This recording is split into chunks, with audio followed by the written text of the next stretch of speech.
Assalamualaikum warahmatullahi wabarakatuh. Perkenalkan, nama saya Novita Anggraini, NPM 1804041117, Prodi Ekonomi Syariah, mahasiswi Institut Agama Islam Negeri Metro Lampung. Di sini saya akan menyampaikan materi mengenai teori permintaan dan penawaran uang. Yang pertama yaitu tentang pengertian permintaan dan penawaran. Definisi permintaan uang. Permintaan dalam dunia ekonomi sering disebut dengan istilah demand, yang berarti suatu keinginan konsumen untuk membeli suatu barang pada berbagai tingkat harga selama periode tertentu.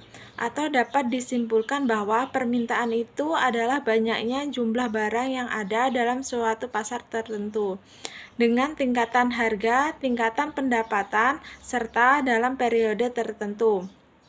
Dalam ekonomi Islam, permintaan juga memiliki definisi tersendiri.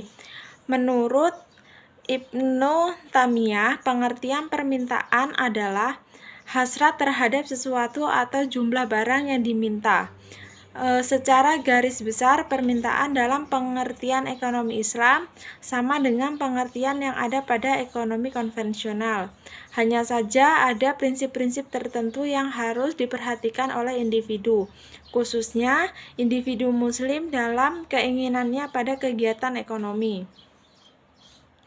Dalam proses permintaan terdapat faktor-faktor yang mempengaruhi permintaan itu sendiri. Adapun faktor-faktor yang mempengaruhi permintaan yaitu harga barang itu sendiri. Maksudnya, jika harga suatu barang semakin murah, maka permintaan terhadap barang itu bertambah dan begitu pula sebaliknya.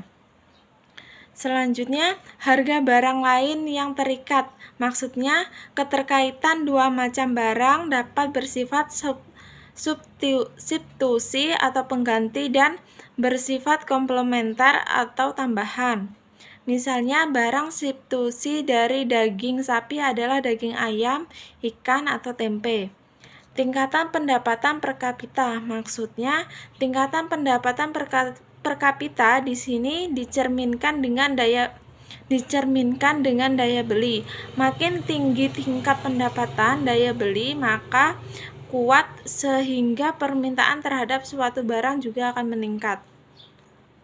Terus terdapat juga selera atau kebiasaan, di mana walaupun harga barang itu sama, tetapi minat terhadap barang itu kurang. Contohnya, dalam pasar ada penjual beras merek A dan beras merek B. Harga dari kedua beras itu sama tetapi masyarakat lebih memilih beras dengan merek A daripada merek B. Selanjutnya, jumlah penduduk. Maksudnya, jumlah penduduk memiliki peran penting pada kegiatan permintaan, dikarenakan semakin banyak penduduk, makin banyak pula permintaan.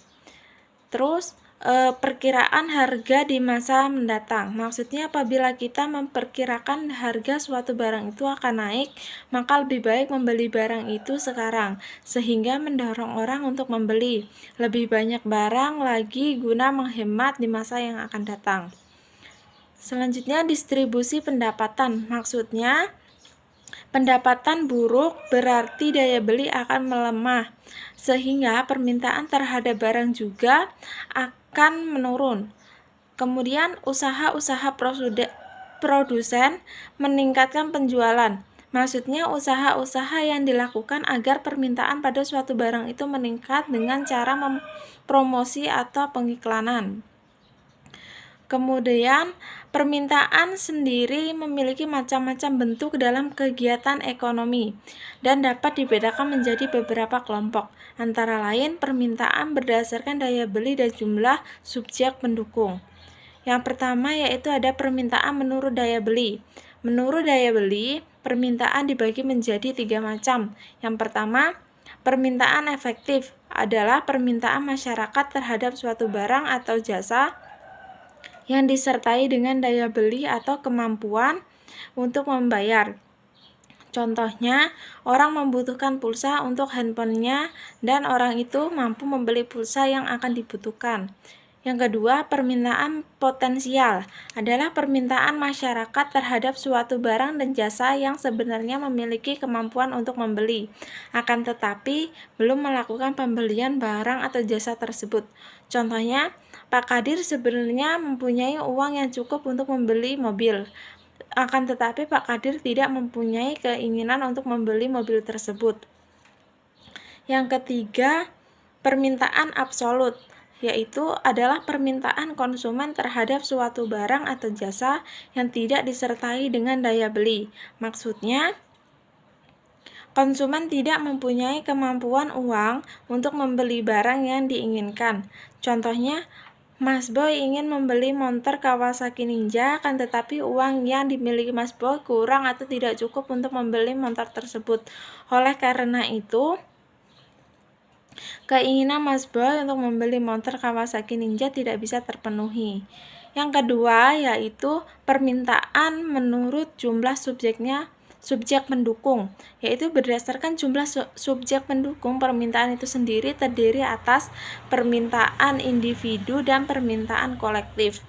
Permintaan individu yaitu adalah permintaan yang dilakukan oleh seseorang untuk memenuhi kebutuhan hidupnya sendiri.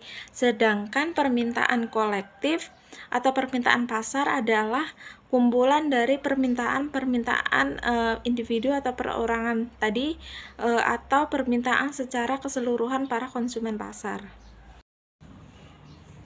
Selanjutnya mengenai definisi penawaran uang. Penawaran dalam ilmu ekonomi sering disebut dengan supply, yang berarti jumlah barang yang produsen ingin tawarkan atau jual pada berbagai tingkatan harga selama satu periode tertentu. Atau dapat disimpulkan bahwa penawaran adalah banyaknya barang yang ditawarkan oleh penjual pada suatu pasar tertentu, periode tertentu, serta pada tingkatan harga tertentu. Jika dicermati sebenarnya pengertian permintaan dan penawaran itu hanya berbeda pada satu kata. Jika permintaan menggunakan kata membeli, penawaran menggunakan kata menjual. Seperti juga dalam permintaan, penawaran juga sama menganalisis serta mengasumsikan suatu periode tertentu. Dari faktor-faktor penentu penawaran selain harga barang dianggap tidak berubah atau ceteris paribus. Selanjutnya, tidak berbeda dengan permintaan, dalam ekonomi Islam, penawaran memiliki definisi bahwa jumlah barang atau jasa yang ditawarkan harus transparan dan terperinci spesifikasinya. Bagaimana keadaan barang tersebut, apa kelebihannya, dan kekurangan dari barang tersebut. Jangan sampai penawaran yang kita lakukan dapat merugikan pihak lain, dalam arti ini pihak yang mengajukan permintaan akan barang dan jasa tersebut. Seperti halnya permintaan, definisi penawaran dalam ilmu ekonomi konvensional maupun ekonomi Islam relatif sama. Hanya saja ada prinsip-prinsip tertentu ada yang harus diperhatikan oleh individu, khususnya individu muslim dan keinginannya dalam menjalankan kegiatan ekonomi. Dalam penawaran ada pula beberapa faktor yang mempengaruhi dalam hal menentukan penawaran, diantaranya yaitu biaya dan teknologi. Biaya dan teknologi adalah dua konsep yang sangat erat kaitannya satu sama lain. Adapun yang dimaksud dengan biaya adalah sesuatu yang dikeluarkan untuk memproduksi barang dan jasa yang mencakup biaya serta biaya bunga atas pinjaman modal. Sedangkan teknologi adalah penemuan dan peningkatan yang diterapkan untuk menurunkan biaya produksi. Contohnya, otomatisasi produksi atau penggunaan robot. Jika diterapkan akan mengakibatkan biaya produksi akan menjadi lebih rendah, sehingga dengan penerapan tersebut akan meningkatkan suatu penawaran. Selanjutnya jumlah penjual. Jumlah penjual sudah sangat jelas memiliki dampak bagi penawaran, dikarenakan Makin banyak jumlah penjual yang mampu menjual pada tingkat harga tertentu, maka akan berimbas pada tingginya penawaran itu. Contohnya, dalam suatu pasar tradisional terdapat si A menjual ikan asin dengan harga Rp10.000, sedangkan si B menjual ikan asin dengan harga Rp8.000. Maka dari sini para pembeli dapat menentukan penawaran harga dengan cara membandingkan harga dengan penjual lainnya. Kemudian mengenai dugaan tentang masa depan, faktor ini mencakup dugaan mengenai perubahan harga barang dari barang tersebut di kemudian hari. Contohnya, jika seorang penjual baju menduga bahwa harga baju akan meningkat di masa depan, maka si penjual tersebut akan mengurangi penawaran harga baju di masa saat ini yang akan meningkatkan penawaran itu akan berkurang. Kemudian kondisi alam. Kondisi alam sangat mempengaruhi proses penawaran dikarenakan apabila kondisi alam tidak menentu seperti halnya terjadi banjir, tanah longsor, serta gunung meletus, biasanya mempengaruhi penawaran terhadap barang-barang yang berkurang. Contohnya hasil pertanian apabila di daerah Trawas yang notabene-nya tempat penghasil pertanian, pada saat kondisi alam bersahabat, penawaran akan hasil tani dari Trawas akan meningkat. Begitu pula sebaliknya, apabila kondisi alam di Trawas tidak bersahabat, maka penawaran tani di Trawas juga akan berkurang. Kemudian selanjutnya mengenai hukum penawaran dan permintaan uang. Hukum penawaran uang. Penawaran dalam ekonomi ada istilah pokok dalam penawaran itu sendiri. Istilah dalam penawaran itu ialah hukum penawaran. Hukum penawaran menurut Mustafa Nasution didefinisikan sebagai kuantitas barang atau jasa yang orang bersedia untuk menjualnya pada tingkat harga dalam satu periode tertentu. Atau dapat diartikan, luas hukum permintaan adalah semakin tinggi harga suatu barang, semakin besar pula jumlah penawaran barang tersebut. Sebaliknya, semakin rendah harga suatu barang, maka semakin rendah pula jumlah barang tersebut. Pada dasarnya, hukum penawaran dan hukum permintaan itu hanya terdapat satu kata perbedaan dalam definisinya atau bunyinya. Jika hukum permintaan menggunakan kata membeli, hukum penawaran menggunakan kata menjual. Seperti halnya dalam permintaan, penawaran juga mengonsumsikan suatu periode tertentu, dan faktor-faktor penentu penawaran selain harga barang tersebut dianggap tidak berubah atau konstan. Kemudian dalam hukum penawaran, hubungan antara jumlah barang yang ditawarkan dengan harga barang adalah hubungan searah. Maksudnya di sini, jika harga barang tinggi, maka akan lebih banyak orang yang melihat potensi mendapatkan keuntungan dan dengan menjual barang yang diproduksinya, sehingga akan berakibat pada jumlah penawaran sehingga barang tersebut menjadi tinggi atau naik. Contohnya, sebuah tabel menunjukkan berbagai jumlah telur yang ingin dijual pada berbagai tingkat harga tertentu pada saat tertentu, di mana sebagai penjual tentunya ingin mendapatkan keuntungan yang besar. Si A menjual telurnya dengan harga 5.000. Telur yang ingin ditawarkan dari jumlahnya sebanyak 10 kilo. Ketika naik harga menjadi 10.000, telur yang ditawarkan jumlahnya menjadi 15 kilo. Di saat harga telur setiap 1 kg 25.000, maka telur yang dijual jumlahnya sebanyak 30 kilo. Itulah merupakan contoh penawaran. Penawaran merupakan keseluruhan jumlah barang yang bersedia ditawarkan pada berbagai tingkat harga tertentu dan waktu tertentu. Jika harga naik, jumlah barang yang ditawarkan bertambah. Begitu juga ketika harga turun, maka jumlah barang yang ditawarkan juga ikut turun atau semakin sedikit. Kemudian di samping terdapat kurva, yaitu kurva bergerak dari kiri ke bawah ke atas. Dengan demikian maka kurs penawaran mempunyai slope positif.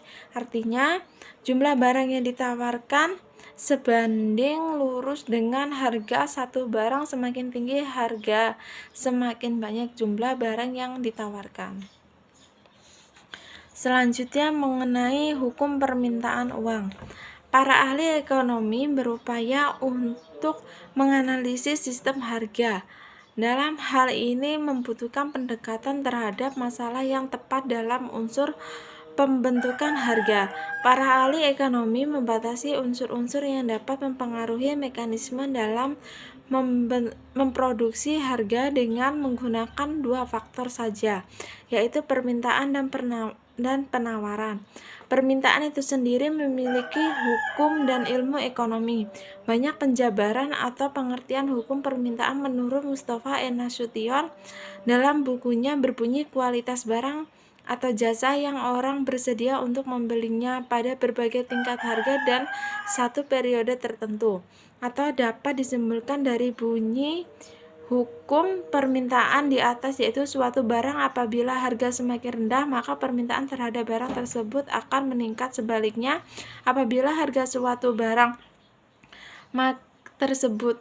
apabila suatu barang makin tinggi maka permintaan tersebut barang akan menurun. Jadi konsep permintaan terhadap barang dan jasa hanya memperhatikan konsumen yang preferensi dan daya beli sekaligus. Dalam merumuskan hukum permintaan tersebut diasumsikan atau dijelaskan bahwa permintaan terhadap barang dan jasa yang dibutuhkan harus terpenuhi, atau dengan kata lain ada faktor-faktor selain harga yang diterapkan tetap. Asumsi ini sering dikenal dengan istilah ceteris paribus, seperti contoh kurva di samping. Selanjutnya mengenai mekanisme transmisi Keynesian. Uang menurut Keynes merupakan salah satu bentuk keyakinan yang dimiliki seseorang, misalnya kekayaan dalam bentuk tabungan, saham, atau surat berharga lainnya. Keputusan masyarakat untuk membentuk kekayaan mereka menjadi uang kas, tabungan, atau surat berharga dan menentukan tinggi tingkatan bunga. Untuk menyederhanakan modelnya, atau Keynes hanya membagi susunan komponen kekayaan dalam dua bentuk, yakni uang kas dan surat berharga atau obligasi. Keuntungan yang didapat apabila kekayaan diwujudkan dalam bentuk uang kas adalah kemudian dalam melakukan transaksi, sebab uang merupakan alat pembayaran yang paling liquid. Pembayaran untuk transaksi adanya keinginan nilai, tetapi kekayaan dalam bentuk uang kas tidak dapat menghasilkan pendapatan, misalnya berupa bunga. Keynes dalam teori tentang permintaan akan uang kas membedakan antara motif transaksi berjaga-jaga serta spekulasi sesuatu atau jumlah barang yang diminta, atau ragbah fil asya'i, atau dapat disimpulkan bahwa permintaan itu adalah banyaknya jumlah barang yang ada dalam suatu pasar tertentu dengan tingkatan harga, kemudian pendapatan, serta dalam periode tertentu. Menurut Ibnu Taimiyah, pengertian permintaan adalah hasrat terhadap sesuatu barang atau jumlah yang diminta. Penawaran dalam dunia ilmu ekonomi sering disebut dengan supply, yang berarti jumlah barang yang produsen ingin tawarkan atau jual pada berbagai tingkat harga selama satu periode tertentu. Permintaan dalam ekonomi Islam penawaran memiliki definisi bahwa jumlah barang atau jasa yang ditawarkan harus transparan, yang terperinci spesifikasinya, sebagaimana keadaan barang tersebut apabila kelebihan dan kekurangannya dari barang tersebut. Kemudian mengenai hukum permintaan dalam ekonomi menyebutkan makin tinggi harga suatu barang, makin sedikit jumlah barang yang diminta, dan sebaliknya, makin rendah harga suatu barang, makin banyak jumlah barang yang diminta. Seperti dalil hukum permintaan itu tidak berlaku pada saat bulan Ramadan dan menjelang hari raya Idul Fitri. Meskipun harga-harga melangit, masyarakat tetap bersemangat untuk mencukupi kebutuhan, terutama kebutuhan pangan. Sekian materi yang dapat saya sampaikan mengenai teori permintaan dan penawaran uang. Kurang dan lebihnya saya mohon maaf. Saya akhiri, wabillahi taufiq wal hidayah. Wassalamualaikum warahmatullahi wabarakatuh.